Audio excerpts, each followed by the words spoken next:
I would like to announce to the public the return of the notorious Conor McGregor will take place on January 18th in the T-Mobile Arena in Las Vegas, Nevada. So that is my comeback fight. It is 12 weeks this Saturday. I'm in prime physical condition. I have agreed the date with the I've agreed the date with the company. As far as the opponent, I have the opponent's name, but for me, the game I am in, and from experience, if I was to give you people the name, which I would love to do, I know the UFC would flip it because they are a crafty company. So for me, here's this one. Ask the UFC who the opponent is, because I do not give a fuck who the opponent is. January 18th, the return of the notorious Conor McGregor, 12 weeks this Saturday at the T-Mobile Arena in Las Vegas, Nevada. That will be the beginning of my season. I will then look to compete against the winner of Nate Diaz, Jorge Masvidal for the bad motherfucker title. Obviously, I have history with Nate Diaz. We are set to make the trilogy bout. So we will see how that one goes. I feel Nate will get the better of that one. And we will contest the trilogy bout. Then I will seek the Moscow bout. And it will be against the winner of Tony Ferguson and Khabib Nurmagomedov. I can't even say the guy's name. Who gives a fuck what the guy's name is? But that is the bout we want. We want this bout in Moscow. The people of Russia deserve this bout to take place. The people of the world deserve this bout to take place. It is an inevitable rematch. It is a rematch that I will come in sharp, fresh. I will have no injuries. I will have no alcohol. I will have no outside influences. I will be fully focused. Exactly what the people deserve. Exactly what the fans deserve. And we will settle it once and for all. Is it an official statement? You're going to fight against Khabib in Moscow, like maybe next year? Oh, yes. Oh, well, the winner of Tony and Khabib. He is afraid of the Moscow bout for whatever reason. I'm not sure. Does he represent Russia? I don't think he does represent Russia. I've never seen the man represent Russia in my life.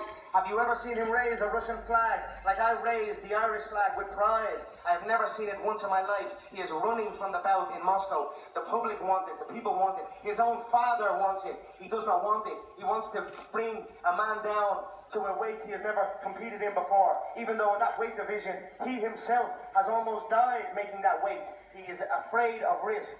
A man who fears risk will conquer nothing long-lasting. There will be no longevity in his career, as he has he does not take risk at all. His last opponent was a former featherweight, which I knocked out in 90 seconds. I knocked out that man in 90 seconds. It took him over three rounds to get the job done. So this is an inevitable rematch. We know this. We know it is happening. He can run, and he does run. It is in the nature of the Dagestani man to run. Every great Russian knows this about the Dagestani man. Every Chechen knows this about the Dagestani man. They run and they cower, and that's it. And that's what you are seeing with Khabib. He is running and he is cowering away, like he did in Brooklyn when I showed up that day. So it is an inevitable rematch. I will tell him this: you can run, but you cannot hide. You've seen him last week, or whenever it was, he ran out of the press conference. He scurried out of the press conference here in Moscow.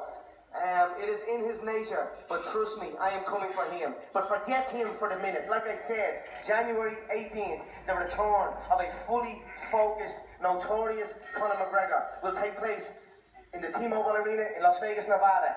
Ask the UFC who the opponent is, because I do not give a fuck. I am going to go through the entire roster like a chainsaw through butter. Make no mistake about that.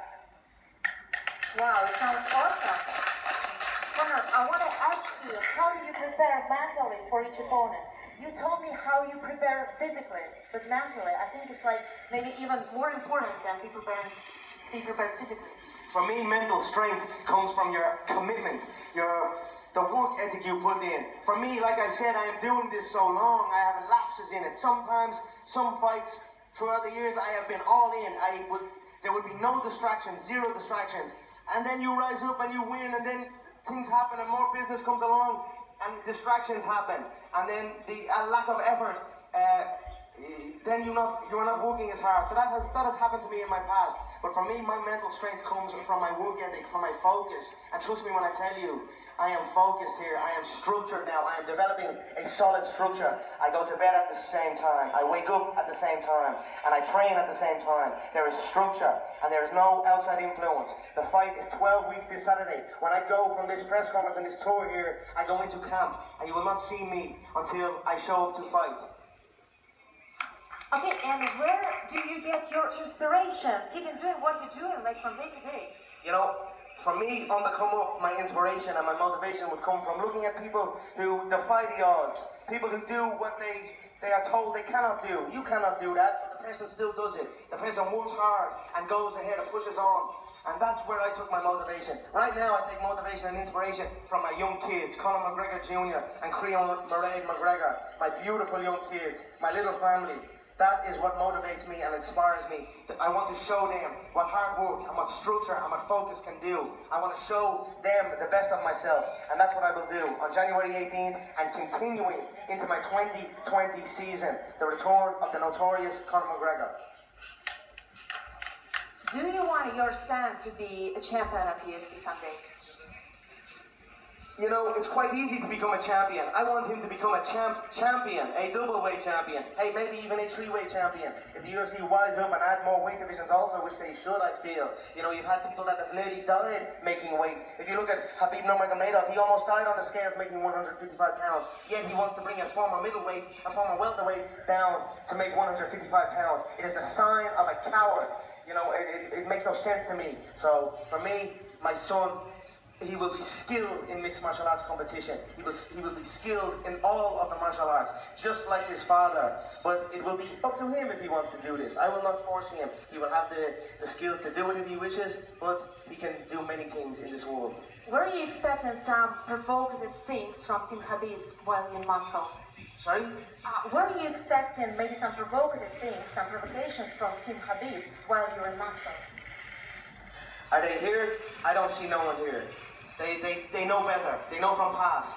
So I do not expect this. I do not fear this. If they wish, like I said, my location. Where's my location? The Ritz-Carlton. I'm in the Ritz-Carlton Hotel if anyone wants my location. Right here in downtown Moscow. So, you know yourself. Where is he right now? I believe he's out of the country. I fly in, he flies out.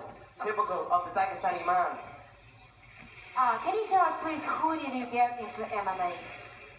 We want to talk about your path, you know, to the path where you become who you are. Yeah, so who did you get into MMA sports when you were a kid? How did you get there?